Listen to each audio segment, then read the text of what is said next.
How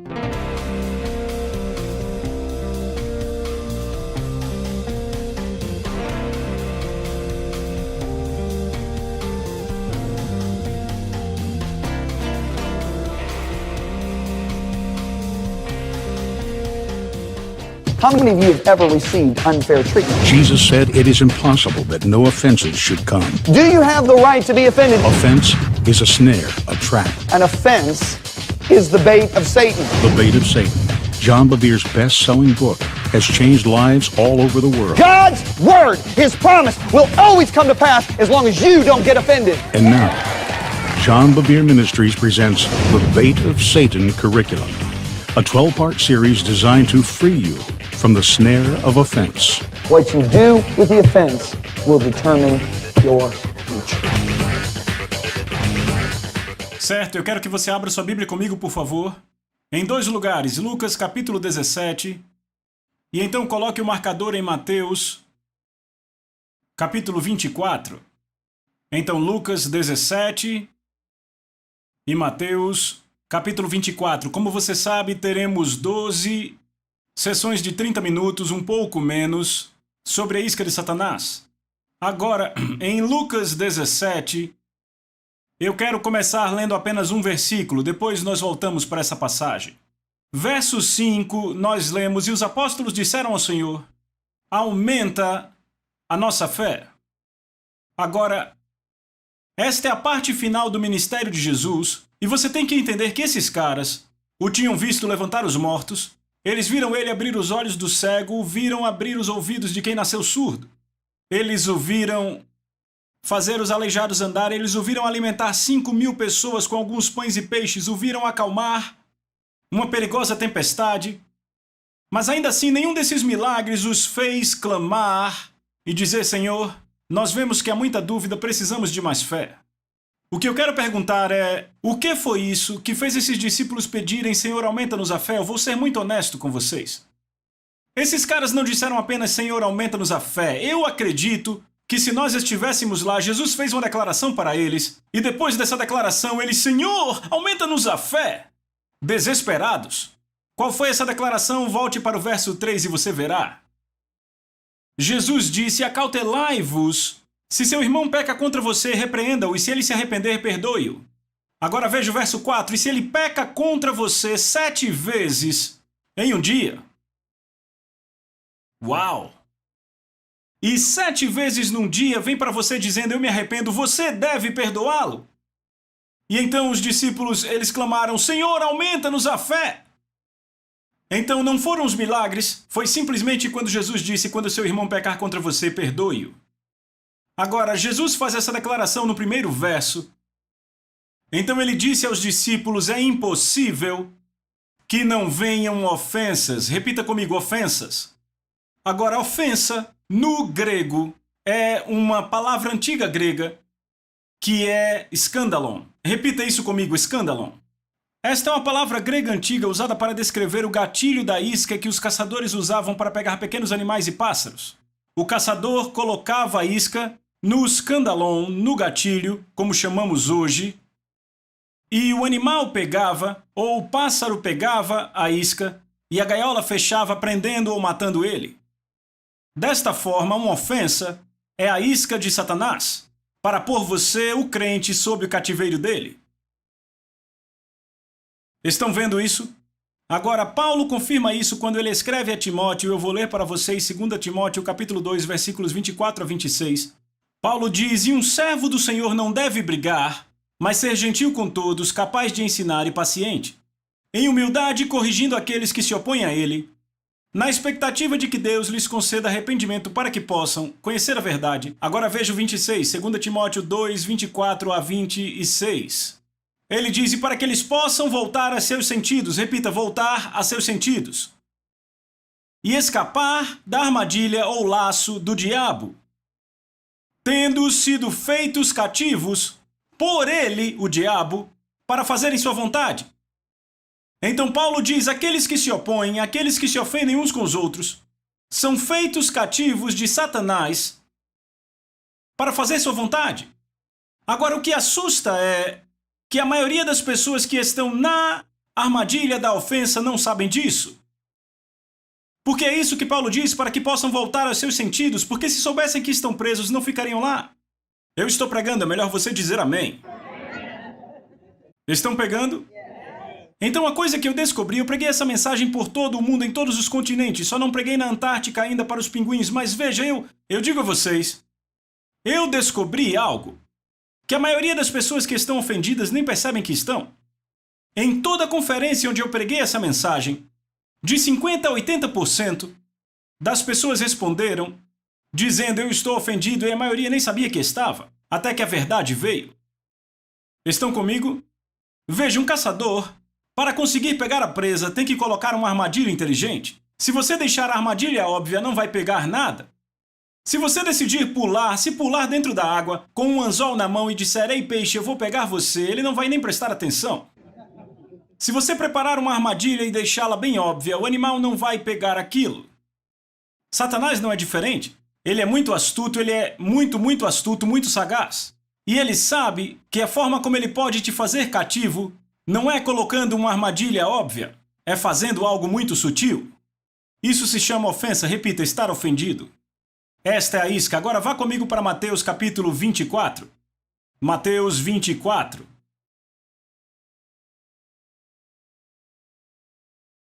Agora, em Mateus 24, Jesus está falando dos últimos dias. Deixa eu perguntar aqui, quantos acreditam que estamos vivendo nos últimos dias? Posso ver suas mãos? Ok, isso é algo sobre o que não precisamos falar muito hoje, certo? Ou seja, estamos vivendo os dias e a estação da volta dele. Agora, os apóstolos, os discípulos, disseram a Jesus. Disseram, quais serão alguns sinais da sua segunda vinda? Qual será a evidência que você realmente está voltando? E Jesus começa a listar algumas coisas que acontecerão na terra, entre o povo de Deus. E um dos sinais que ele listou, eu achei muito interessante, é encontrado no verso 10. Ele disse, e então muitos, repita muitos. Agora, a palavra grega aí para muitos é a palavra P-O-L-U-S, que significa o seguinte, muito, muitos e grande.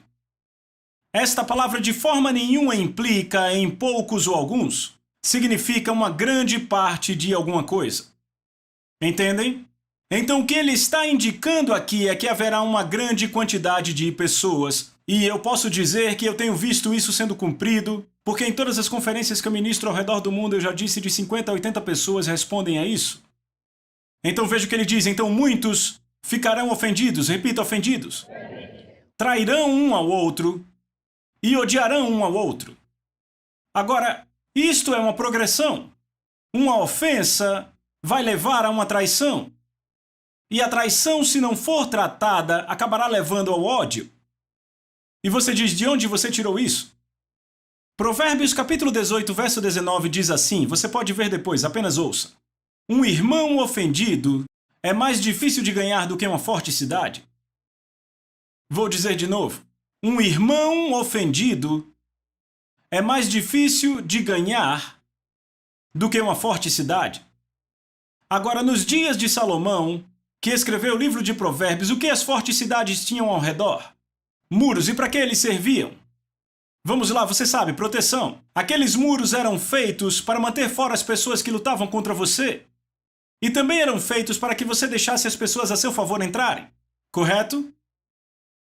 Então, o que Salomão está dizendo é que um irmão ofendido é mais difícil de ganhar do que uma forte cidade. Ele construiu muros. Agora, o Novo Testamento não chama de muros, ele chama de fortalezas. 2 Coríntios capítulo 10, versos 3, 4 e 5 diz, embora andemos na carne, não guerreamos de acordo com a carne. Quantos sabem que estamos em guerra? Fico feliz que um terço saiba, e quanto ao resto? Quantos sabem que esse não é um playground, é um campo de batalha? Muita gente usando vestido ao invés de usar uma armadura, amém? Ficam pensando em voar quando Deus diz, preparem-se para a guerra. Boa pregação, amém, eu ajudo você hoje. Só para saber que estão aqui, certo? Embora andemos na carne, não guerreamos de acordo com a carne, pois as armas da nossa milícia, ele continua dizendo, não são carnais, ou seja, da carne, mas elas são poderosas em Deus para derrubar fortalezas. Repita, fortalezas. Agora, essas fortalezas são demônios na atmosfera? Não. Agora, há um ensino valioso em Efésios 6 sobre demônios na atmosfera, mas aqui Paulo não está falando sobre isso. Ele continua dizendo que são fortalezas. No verso seguinte, verso 5, ele diz assim: lançando fora toda a imaginação, e o sentido literal é esse, todo raciocínio. Lançando fora todo raciocínio. Repita, raciocínio. E onde ocorre o raciocínio? Aponte para cá.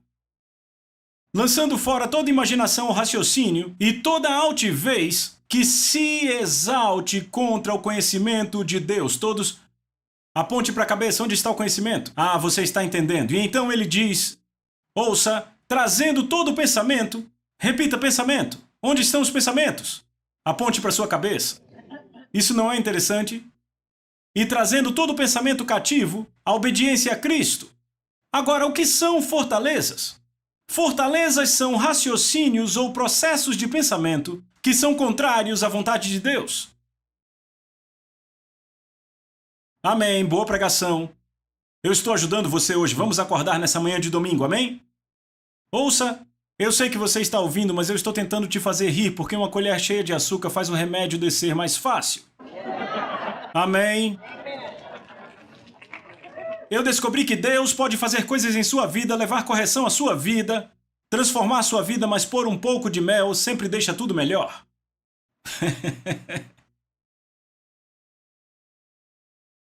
Processos de pensamento, raciocínios, fortalezas que são contrárias à palavra de Deus. Agora, a palavra de Deus ouça, é um reflexo da natureza dele. A natureza de Deus é amor, repita, ele é amor. A Bíblia não diz que ele tem amor, ele é o amor. Boa pregação. Agora ouça, o amor de Deus sempre busca dar. Estão comigo? Quantos aqui lembram quando nasceram de novo? Posso ver suas mãos? Eu lembro quando eu nasci de novo e fui cheio do Espírito Santo. Sabe, eu ria e cantava voltando para a casa do culto. Eu acordei na manhã seguinte com um sorriso no meu rosto. Pela primeira vez desde que eu era uma criança, em tempo de Natal. Eu estava tão apaixonado por todos. Sabe, não importa quem você fosse, eu amava você. Sabe, você amava todo mundo, lembra? Amava até sua sogra, lembra disso? Estão comigo?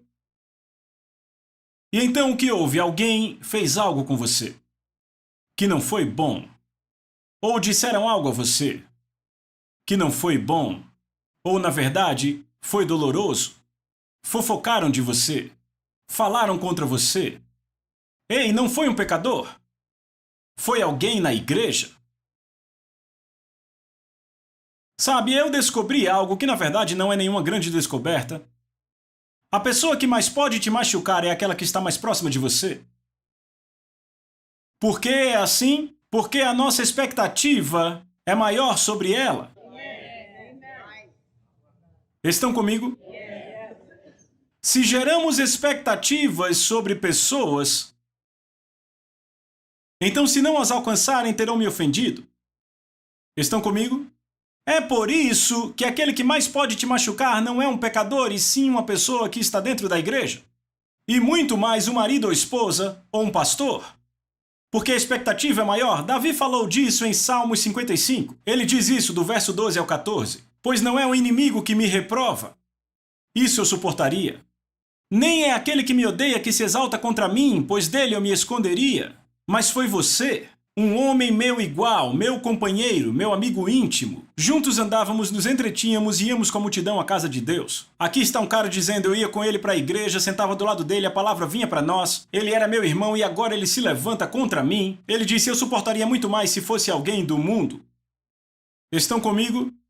Veja, porque aquele que pode te machucar mais é quem está mais perto, porque a expectativa é maior. Agora deixa eu mostrar algo a você. Digamos que aqui é a expectativa zero. Ok? Nossas expectativas para o mundo são mais ou menos aqui. Nossas expectativas com nossos irmãos e irmãs são mais ou menos aqui. Certo? A expectativa com o marido ou esposa está aqui e a expectativa com o pastor está aqui. Estão entendendo? Agora ouçam com atenção. Se alguém faz apenas esse pouco, adivinhem, se é um pecador, ele foi uma bênção para você porque excedeu sua expectativa. Alô? Agora, se alguém faz isso aqui, está na igreja, e sua expectativa está aqui e você foi ofendido nesse tanto. Se marido ou esposa só fizeram esse tanto, sua expectativa está aqui, realmente te ofenderam. Se o seu pastor só fez esse tanto, se não apertou sua mão hoje quando você foi embora, se não reconheceu seu dom profético,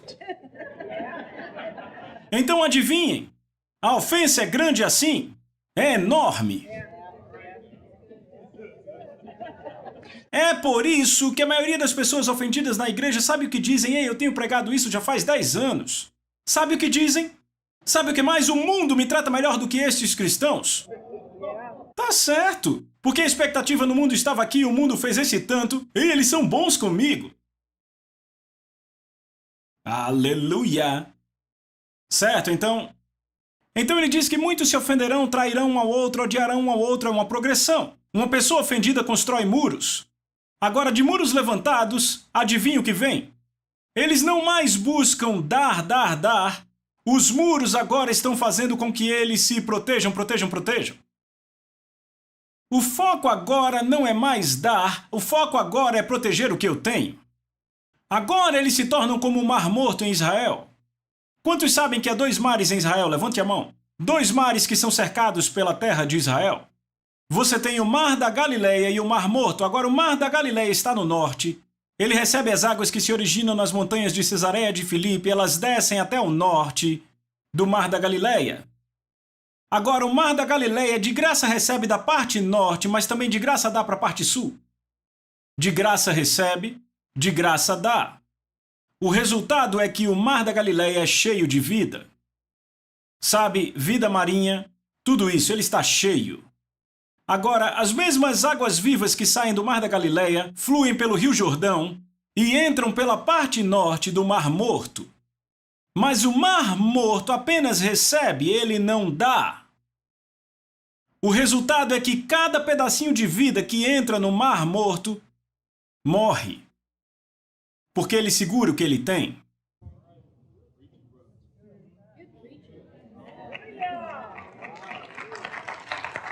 Lembra o que Jesus disse? De graça receberam, de graça deem? Você quer realmente entrar na vida? Libere a vida que Deus te deu e você entrará na vida. Mas a pessoa ofendida diz, eu fui machucado, não quero me machucar de novo. Então agora mecanismos se levantam em sua mente, em seus pensamentos, no fundo do subconsciente. Me machuquei, não quero machucar de novo, então desenvolvem esses padrões de pensamentos, raciocínios, que são mecanismos que o protegem de se machucar de novo. Então agora respondemos um pouco diferente. Respondemos ao redor da igreja e na igreja. Para nós é fácil irmos para outro lugar porque nos machucamos aqui, então vamos para outro lugar. Vou falar disso depois. Agora ouçam aqui. Uma pessoa agora que levantou os muros é um candidato perfeito para traição. Deixa eu dizer isso. A maioria das pessoas que eu encontro na igreja nem sabe o que é traição. Eles conhecem um aspecto muito limitado da traição, eu deveria dizer. Quando as pessoas ouvem traição, pensam em quem? Em Judas. Certo? Estão comigo? Deixa eu dizer a vocês o que é a traição. Traição é quando eu busco a minha proteção ou meu benefício às custas de alguém com quem tenho relacionamento. Vou repetir. Uma traição é quando eu busco a minha proteção ou meu benefício às custas de alguém com quem tenho relacionamento. A traição é o abandono definitivo de um relacionamento. E se o traidor não se arrepender, ele mata completamente a relação. Estão comigo? Quando eu construir muros, se eu começo a ser pressionado, se a situação fica um pouco difícil, eu vou buscar proteger a mim mesmo, não importa a custa de quem. Estão comigo? Provérbios 18, verso 1 diz: um homem que busca o seu próprio desejo se ira contra o sábio julgamento. O homem que construiu muros busca seu próprio desejo, então ele vai trair a pessoa que aparecer. E se há uma traição no relacionamento, vai acabar levando ao ódio. Agora ouça com atenção. A Bíblia diz que quem odeia o irmão é um assassino. Eu quero ter certeza que você entendeu. Eu vou dar a referência para isso. A Bíblia diz em 1 João 3, versos 14 e 15, todo aquele que odeia seu irmão, repita, irmão. Então você vê claramente que João não está falando a pecadores. Todo aquele que odeia seu irmão é um assassino. Não diz que ele é como assassino, diz que ele é assassino. Tá tudo muito quieto, você está aqui? Todo aquele que odeia seu irmão é um assassino e vocês sabem que nenhum assassino tem a vida eterna habitando nele. Está claro? Está claro para uma pessoa e para o resto de vocês? Agora deixa eu falar sobre o ódio. Quando as pessoas pensam em ódio, pensam numa raiva muito grande. Isso não é necessariamente o ódio. A Bíblia diz que Absalão odiou Amon, 2 filhos de Davi. E sabe o que a Bíblia diz? Ele não falava nem bem dele, nem mal dele. Ele controlou o seu ódio. Ódio quer dizer falta de amor, ou seja, sem amor. É o espaço vazio sem o amor de Deus. Estão entendendo? Sabe, meditem. Ouça o que eu digo. Meditem em 1 Coríntios capítulo 13, versos de 4 a 8. Medite nesses versos. Eu não sei vocês, mas eu tenho buscado excelência, especialmente nos últimos anos, e especialmente nos 6 últimos meses, no amor de Deus. Sabe, eu sou tão mergulhado no amor de Deus. É a força mais poderosa no universo inteiro. E eu estou convencido que a igreja para a qual Jesus está voltando é uma igreja que anda. Note que ele está dizendo aqui, e extravagante amor. Amém? O ódio não é visto necessariamente por emoções, palavras. Pode ser, é claro, porque a boca fala do que o coração está cheio. No entanto, pode ser disfarçado. Eu nunca me esquecerei de quando o Senhor expôs o ódio que estava em meu coração. Na minha mente, emoções, o que quer que fosse. Havia uma pessoa que eu não gostava. E o Senhor me disse, como vai ser quando você morar do lado dela no céu? Quando ele falou, eu fiquei louco. Eu disse, não, ela vai morar do outro lado. E então eu percebi que eu tinha uma ofensa e que estava indo longe.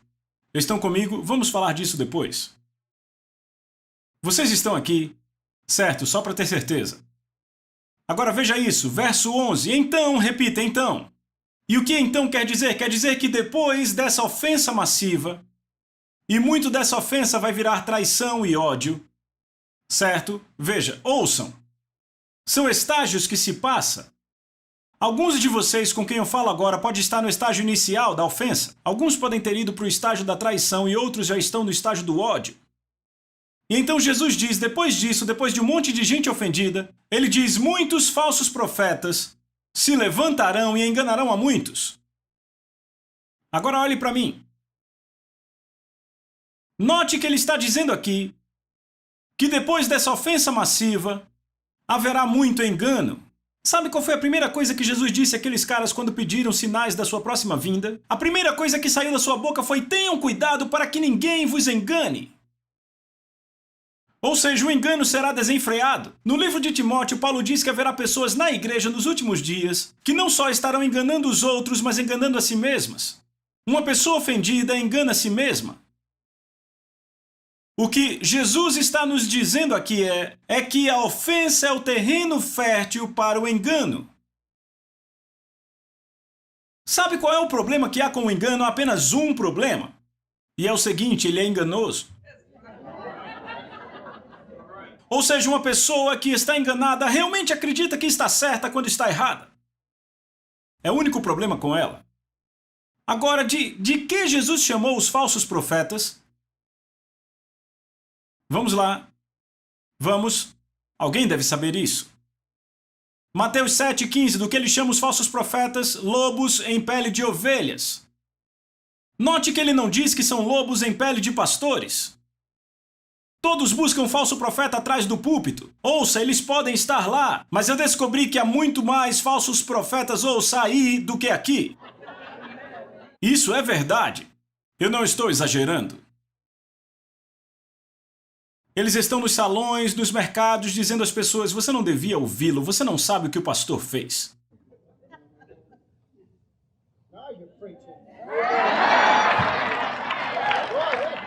Agora ouçam o que eu digo.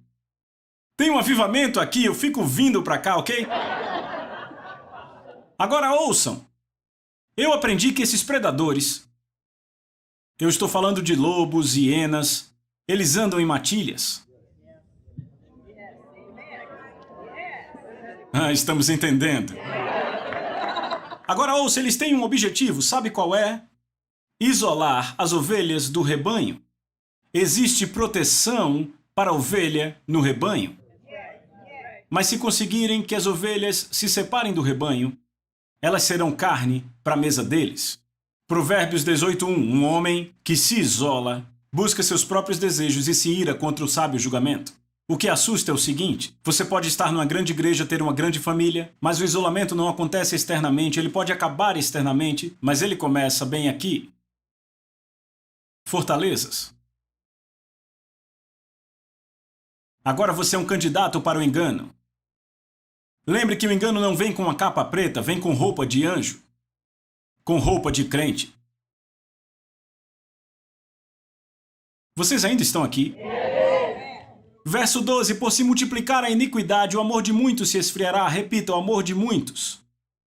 Sabe o que assusta? A palavra grega aí para amor não é a palavra filéu. Filéu é o tipo de amor que todos têm, o mundo tem, a igreja tem, significa afeição de irmãos. Há uma palavra grega para amor chamada agape. Agape é o amor de Deus que o mundo não tem. Jesus disse, esse é o amor que o mundo não pode receber. Este é o amor que é derramado no coração dos crentes, quando ele nasce de novo e é cheio do Espírito Santo.